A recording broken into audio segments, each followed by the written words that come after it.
بسم اللہ الرحمن الرحیم نحمدہ ونصلی علی رسولہ الکریم وعلی آلہ الطیبین الطاہرین المعصومین ولعنۃ اللہ علی اعدائہم اجمعین اللہم صلی علی محمد وآل محمد وعجل فرجہم۔ الفصل التاسع الامر بین الامرین وحدۃ حقیقت الوجود تلازم عمومیت التاثیر۔ سلسلہ گفتگو ہمارا الامر بین الامرین تک پہنچ چکا تھا۔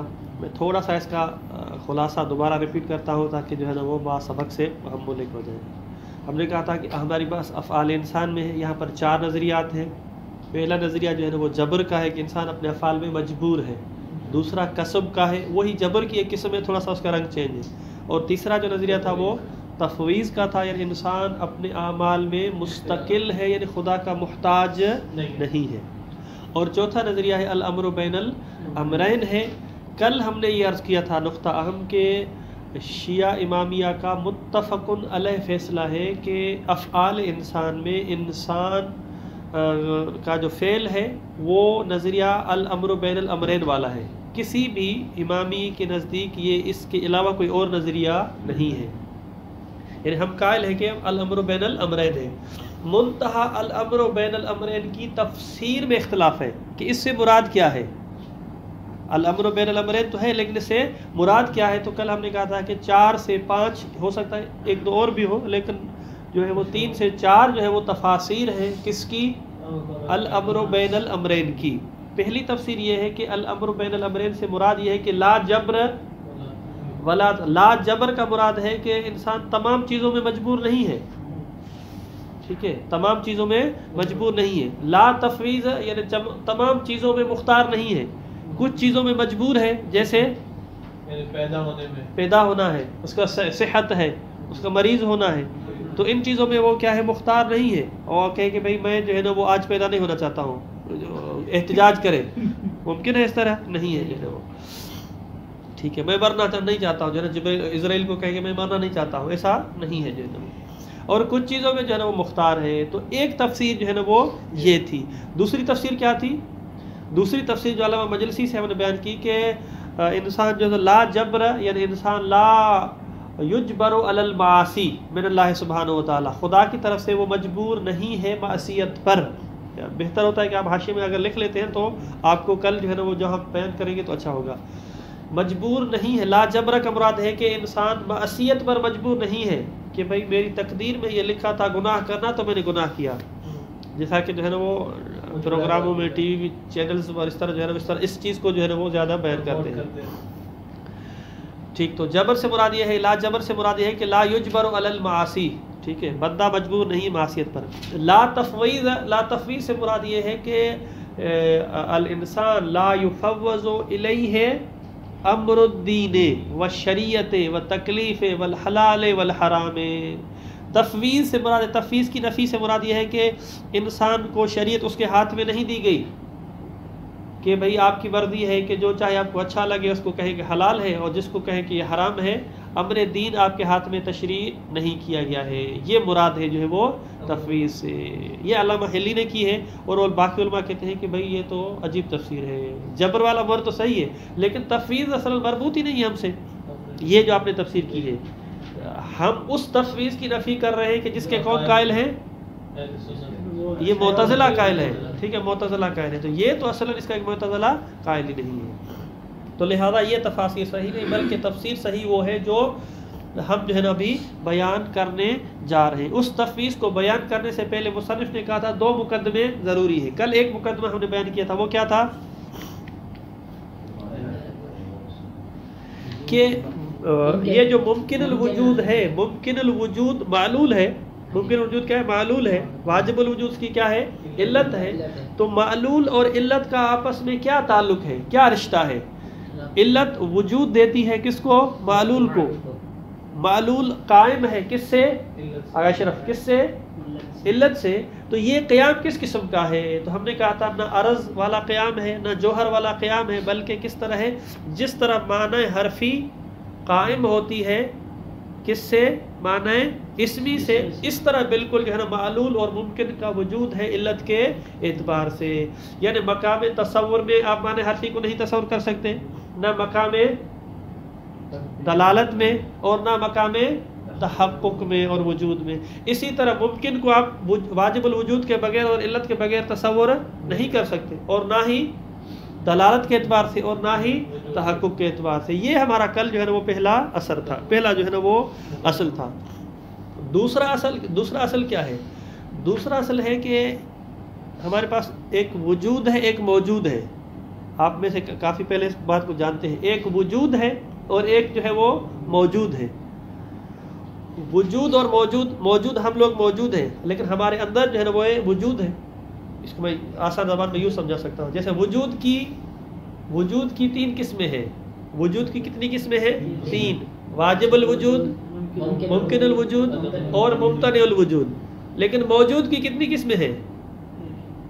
موجود کی 2 قسمیں ہیں، واجب الوجود اور ممکن الوجود. ممتنع الوجود موجود ہے؟ یہ ممتنع ہے تو موجود نہیں ہوگا. لہذا یہ فرق ہے کہ وجود بما و وجود، کیونکہ وجود کی بات کریں، وجود ایک حقیقت ہے، تو اس حقیقت کی 3 قسمیں ہیں، واجب، ممکن اور ممتنع. لیکن موجود کی 2 قسمیں ہیں، واجب الوجود اور ممتنع الوجود. اب ہماری بات موجود میں نہیں، وجود میں ہے. یہ جو وجود ہے آیا مشترک لفظی ہے، مشترک معنوی ہے؟ میں آپ سے پوچھوں گا. وجود جو ہے وہ مشترک لفظی ہے یا مشترک معنوی ہے؟ یہ فلاسفہ اور متکلمین کے درمیان اختلاف ہے. فلاسفہ حضرات کہتے ہیں کہ وجود مشترک معنوی ہے، وجود مشترک معنوی ہے، جبکہ متکلمین کہتے ہیں کہ مشترک لفظی ہے. مشترک معنوی، میں دوبارہ ریپیٹ کرتا ہوں، آپ اہل حضرات جو ہے نا وہ امتحان بھی دے رہے ہیں، سارے اصول الکفایہ آپ کے ذہن میں ساری چیزیں ہیں، لیکن میں دوبارہ ریپیٹ کرتا ہوں. مشترک لفظی کی مثال ہم کیا دیتے ہیں؟ مشترک لفظی کی مثال ہمارے پاس عین ہے، کلمہ عین ہے، کلمہ جون ہے. یہ اس طرح جو ہے کلمہ عین کا ایک معنی کیا ہے؟ چشمہ ہے. دوسرا معنی کیا ہے؟ آنکھ ہے. تیسرا معنی کیا ہے؟ جاسوس ہے. اسی طرح جو ہے نا وہ، لیکن عین کی جو حقیقت ہے اور چشمے کی جو حقیقت ہے الگ الگ حقیقتیں ہیں نا، وہ الگ چیز ہے اور یہ جو ہے نا وہ الگ چیز ہے. تو مشترک لفظی میں کیا ہوتا ہے؟ صرف اور صرف وہ چیزیں کس میں مشترک ہوتی ہیں؟ لفظ میں. اس کو بھی عین کہا جا رہا ہے، اس کو بھی عین کہا جا رہا ہے، وإلا حقیقت ہر ایک کی جو ہے نا وہ الگ الگ ہے. مشترک معنوی کس کو کہتے ہیں؟ مشترک معنی اس کو کہتے ہیں کہ حقیقت واحدہ میں وہ ساری چیزیں مشترک ہوتی ہیں، ایک ہوتی ہیں. لفظ میں تو ایک ہے ہی ہے، لیکن ایک جامع معنی ہوتا ہے. کیا ہوتا ہے؟ ایک جامع معنی ہوتا ہے کہ جس میں سب مشترک ہوتی ہیں. ہاں اپنی اپنی خصوصیات الگ ہیں، لیکن جامع معنی میں سب کی سب جو ہے نا وہ چیزیں برابر ہوتی ہیں. اس کی ہم مشترک معنوی کی مثال کیا دیتے ہیں؟ شجر ہے، درخت. شیخ شجر کی بات نہیں کر رہا میں، وہ درخت کی بات کر رہا ہوں. شجر ہے، یہ شجر جو ہے مثلا آم کے درخت کو بھی شامل ہے، ٹھیک ہے. اور مثلا کون سا درخت ہو جائے گا؟ سیب کا درخت ہے، خوبانی کا درخت ہے، مثلا زیتون کا درخت ہے. یہ سارے درختوں کو شامل ہے.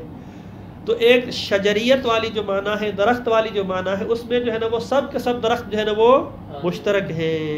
حقیقت واحدہ کیا ہے؟ اس کا شجر ہونا. اس میں سب کے سب جو ہے نا وہ برابر ہے. لفظ شجر کے آگے افراد ہیں، مصادیق ہیں کہ جو سارے کے سارے مشترک ہیں معنن ایک چیز میں. وہ کیا ہے؟ اس کی شجریت ہے، ایک حقیقت. ہاں آم کی اپنی خصوصیت ہے، وہ میٹھا ہوتا ہے. اسی طرح جو ہے نا وہ امرود کی اپنی ایک خصوصیت ہے. اسی طرح باقی جو ہے خوبانی اور سیب کی جو ہے نا اپنی خصوصیت ہے. یہ جو وجود ہے، واجب الوجود اور ممکن الوجود، ہمارا وجود اور خدا کا وجود، ہم بھی موجود ہیں اور خدا بھی موجود ہے. تو آیا ہمارا وجود اور خدا کا وجود ایک ہی ہے، حقیقت وحدہ رکھتا ہے، یا جو ہے نا وہ الگ حقیقت ہے، وہ ہم الگ حقیقت ہیں؟ اگر ہم قائل ہوتے ہیں، میرے ساتھ رہیے گا، اگر یعقوب صاحب میرے ساتھ ہیں، اگر ہم اس بات کے قائل ہیں، کس بات کے؟ کہ وجود جو ہے وہ مشترک لفظی ہے، تو اس کا مطلب ہے کہ ہمارا وجود ایک الگ چیز ہے اور خدا کا جو وجود ہے وہ الگ چیز ہے. اس کو کہیں گے مشترک معنوی.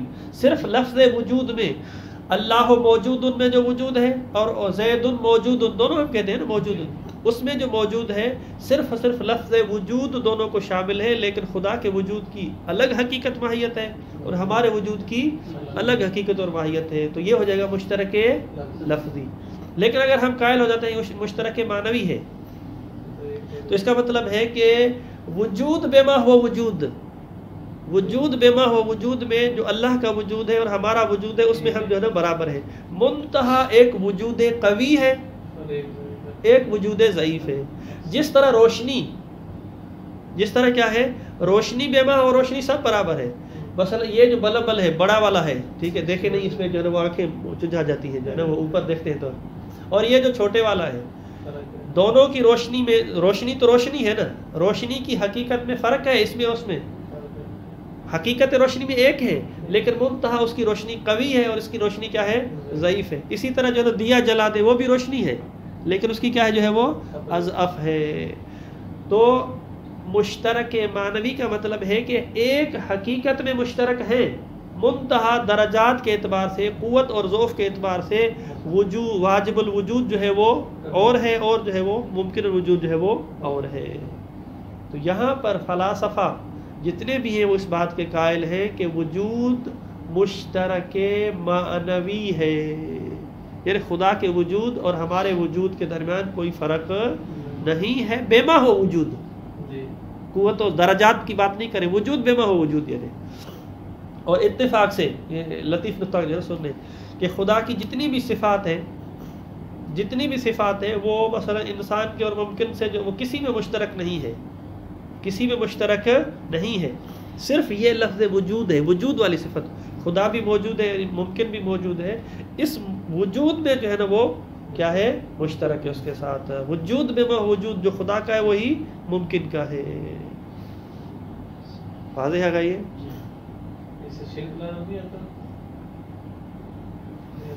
نہیں، اس کا وجود ذاتی ہے، ہمارا وجود کیا ہے،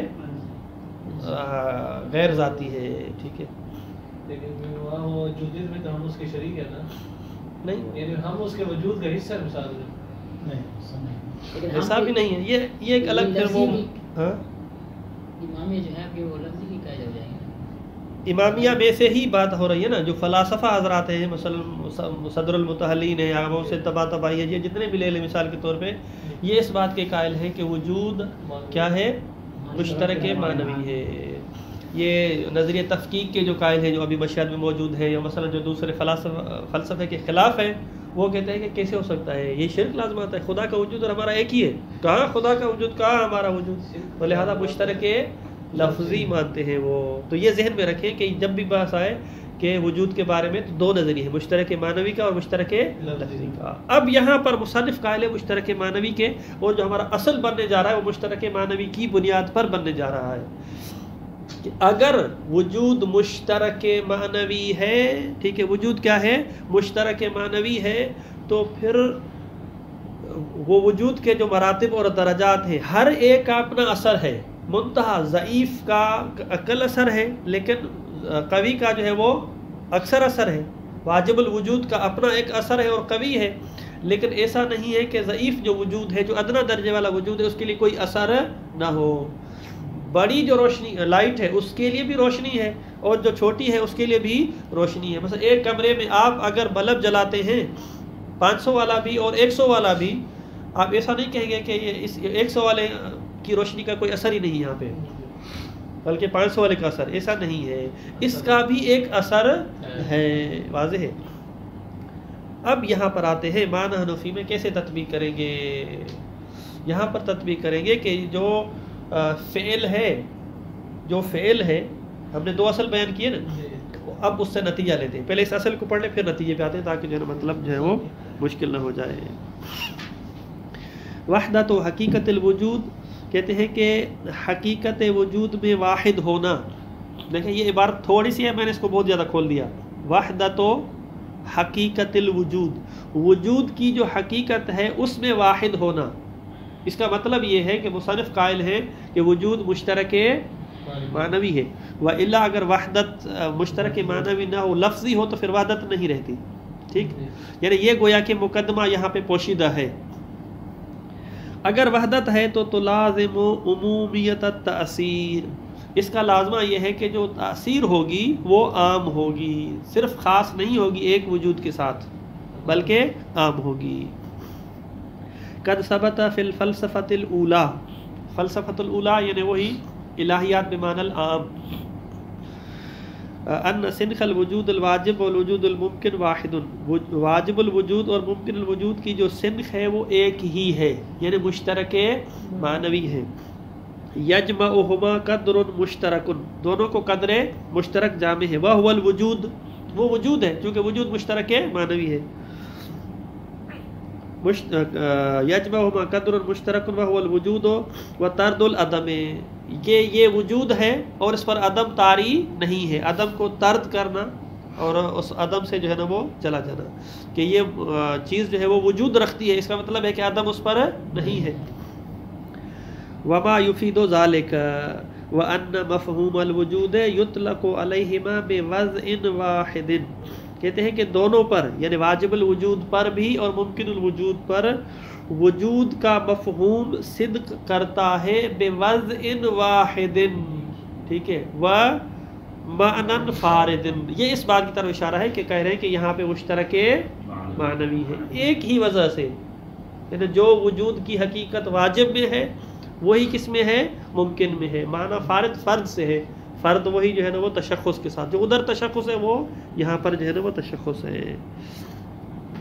وعلی ضوء ھذا الاصل، کہتے ہیں یہ جو اصل ہے اگر اس کی روشنی میں ہم دیکھیں، اذا كانت الحقیقۃ فی مرتبۃ من المراتب العالیۃ ذات اثر خاص، اگر ایک حقیقت ہے مراتب عالیہ میں اگر اس کے لیے کوئی خاص اثر ہے، ٹھیک، ایک حقیقت ہے مثلا جیسے روشنی کا اعلیٰ مرتبہ دیکھ لیں، اس کی خصوصیت یہ ہے کہ جب بھی ہوگی تو کمرہ روشن ہو جائے گا، اگر اس میں یہ چیز پائی جاتی ہے تو یجب ان یوجد ذلک الاثر فی المرتبۃ مراتب نازلۃ، تو وہی اثر مراتب نازلہ میں بھی ہونا چاہیے۔ اگر 500 وولٹ والا بلب جو ہے کمرے کو روشن کر سکتا ہے تو 100 وولٹ والا بھی اندھیرا نہیں کرے گا بلکہ وہ بھی روشن کرے گا، منتہا ایک کی کم روشنی ہوگی اور ایک کی زیادہ ہوگی۔ اخذن بوحدت الحقیقت، کیونکہ حقیقت جو ہے وہ ایک ہی ہے، اس بات کو اخذ کرتے ہوئے۔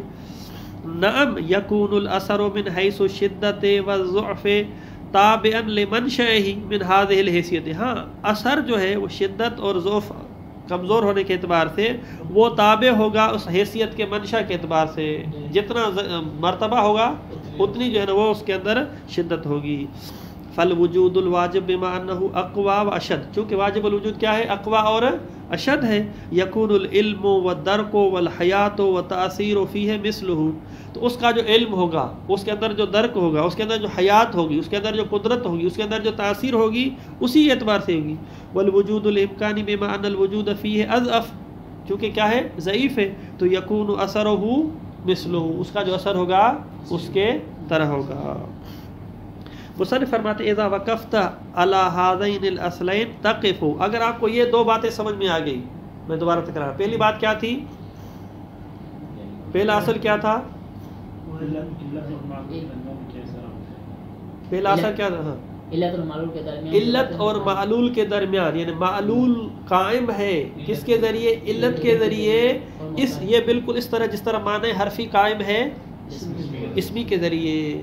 دوسرا اصل کیا تھا کہ یہ جو وجود ہے حقیقت واحدہ رکھتا ہے تو پہلے کا جو اثر ہوگا وہ دوسرے میں بھی اسی طرح کا ہوگا، ٹھیک جی۔ کہتے ہیں یہ اگر آپ نے دو اصلوں کو جان لیا تو تقف علی نظریۃ الوسطی، تو پھر جو ہے نا ایک درمیانی راستہ جو تھا جبر اور تفویض کے درمیان جو راستہ تھا اب اس کو جان لیں گے۔ فی المقام وانہ لا یمکن تصویر فعل العبد مستقلا عن الواجب، آپ کے لیے پھر ممکن نہیں ہوگا کہ تصویر کریں کہ جو عبد کا فعل ہے وہ واجب سے مستقل ہو، غنیاً عنہ ہو، واجب سے کیا ہے، بے نیاز ہو کے وہ فعل کو انجام دے دے، غیر قائم بہ، اور واجب کے قیام کے بغیر اس کا فعل ہو، قضاء لاصل الاول۔ کہتے ہیں یہ کس چیز کا تقاضا ہے، اصل اول کا تقاضا یہ ہے، اصل اول کا تقاضا یہ ہے کہ ممکن کا جو فعل ہوگا، عبد کا جو فعل ہوگا وہ غنی ہو کے، بے نیاز ہو کے، مستقل ہو کے نہیں ہوگا، جو مفوضہ کا اور معتزلہ کا نظریہ تھا کہ فعل میں بندہ کیا ہے؟ مستقل ہے. ہم نے کہہ دیا کہ بھائی یہ جو ممکن ہے، یہ ممکن اپنے تمام تر وجود میں اس طرح جس طرح معنی حرفی ہے، اور معنی حرفی حتیٰ کہ تصور بھی نہیں کر سکتے، تو پھر جو ہے نا وہ ممکن کیسے واجب کے بغیر اپنے فعل کو، اپنے شؤون کو انجام دے سکتا ہے؟ تو لہٰذا پہلے اصل کے ذریعے کس نظریے کو ہم نے باطل کیا؟ مفوضہ کے نظریے کو اور معتزلہ کے نظریے کو. وَبِذَالِكَ يَتَّضِحُ بُطْلَانُ نظریت تفویض، تفویض کا جو نظریہ تھا وہ باطل ہو جاتا تھا.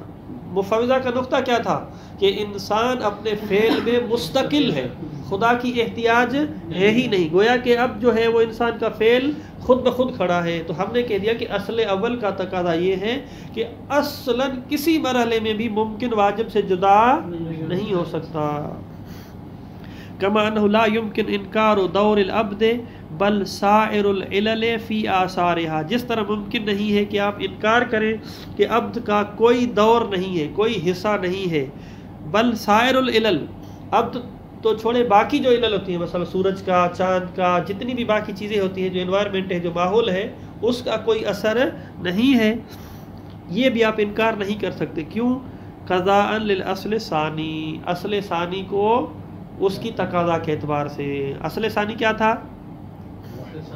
کہ جتنے بھی ممکنات ہیں وجود کے اعتبار سے، واجب الوجود کی اور ان دونوں کی حقیقت جو ہے نا وہ ایک ہے. جب کہ وجود کے لیے ایک اثر ہے تو بالآخر یہ ممکن الوجود بھی کیا ہے؟ وجود ہے. جب وجود ہے تو اگر آپ واجب کو اثر دے رہے ہیں تو ممکن کو بھی اثر دینا پڑے گا. منتہا ہر ایک اپنا حصہ ہے. قضاء للاصل ثانی وبذالک یتبین بطلان نظریۃ الجبر فی الافعال، اس سے جو ہے نا وہ واضح ہو گیا نظریہ جبر کا افعال میں جو نظریہ تھا. ونفی تاثیر عن القدرت الحادثۃ، اور جن لوگوں نے نفی کی تھی کہ قدرت حادثہ اور انسان کی قدرت کا کوئی اثر نہیں ہے، وہ قول بھی باطل ہو جاتا ہے. واضح ہے؟ میری طرف دیکھیں، ہم نے دو اصول بیان کیے. پہلے اصل کے ذریعے ہم نے معتزلہ کے نظریے کو رد کیا، واضح ہو گیا. دوسرے اصل کے ذریعے ہم نے مجبرہ، ٹھیک ہے، اور جبر والے نظریے کو ہم نے رد کر دیا. تو لہذا یہ تو رد ہو گئے، لیکن اپنا نظریہ ثابت ہوا؟ ابھی تک اپنا ثابت نہیں ہوا. اب تک ہم نے کیا کیا؟ جبر کو بھی رد کر دیا اور جو ہے وہ تفویض کو بھی جو ہے نا وہ رد کر دیا. واضح ہے. فالفعل مستند الی الواجب من جہۃ ومستند الی العبد من جہۃ اخری، ایک جہت سے فعل منسوب ہوگا خدا کی طرف اور ایک جہت سے فعل منسوب ہوگا کس کی طرف؟ بندے کی طرف. فلیس الفعل فعلہ سبحانہ فقط، بس فعل جو ہے جو بندے نے انجام دیا ہے ایسا نہیں کہ صرف خدا کا فعل ہے. بحیث یکون منقطعا عن العبد بتاتن، بتاتن یعنی قطعا، کہ بالکل جو ہے نا وہ بندے کا اس میں کوئی حصہ ہی نہ ہو. ویکون دورہ دور المحل والظرف، بندے کا جو دور ہو اس میں جس طرح محل کا ہوتا ہے، ظرف کا ہوتا ہے، یا ہم اپنی مثال میں دیتے ہیں جس طرح چابی کا ہوتا ہے. چابی بیچاری کا کچھ نہیں ہے، صرف کھولتا تو اس کو ہاتھ ہے. لظہور الفعل کما ان لیس فعل العبد فقط، اور اسی طرح یہ جو فعل ہے فقط اور فقط بندے کا فعل ہو. حتی یکون منقطعا عن الواجب، واجب سے قطع نظر ہو اور مستقل ہو، ایسی بات بھی نہیں ہے. وفی ہذہ النظریۃ جمال توحید الافعالی، کہتے ہیں اس نظریے میں کہ جبر بھی نہیں ہے، تفویض بھی نہیں ہے، ٹھیک ہے، درمیان والا راستہ، جب جبر بھی ہو گیا وہ ہو گیا تو درمیان والا راستہ، ابھی ہم اس کی تشریح کریں گے. تو اس میں توحید افعالی بھی محفوظ ہے اور جو ہے وہ عدل بھی محفوظ ہے. وفی ہذہ نظریت جمال توحید الافعالی، توحید افعالی کا جمال بھی موجود ہے. منزہا عن الجبر، اور جبر سے بھی پاک ہے. کما ان فیہا محاسن العدل، جس طرح اس کے اندر جو ہے نا عدل کا حسن بھی پایا جاتا ہے. منزہا عن مغبت شرک و ثنویت، عدل بھی اس کے اندر موجود ہے، اس کو منزہ کرتے ہوئے، پاک کرتے ہوئے. مغبہ یعنی نتیجتاً شرک، یہ جو ہے نا عدل کو بچاتے ہوئے ہم شرک کی طرف چلے جائیں، شرک نتیجہ اس کا شرک ہو، اس شرک والے نتیجے سے بھی بچتے ہوئے. اور اسی طرح وثنیت، ہم نے شروع میں عرض کیا تھا کہ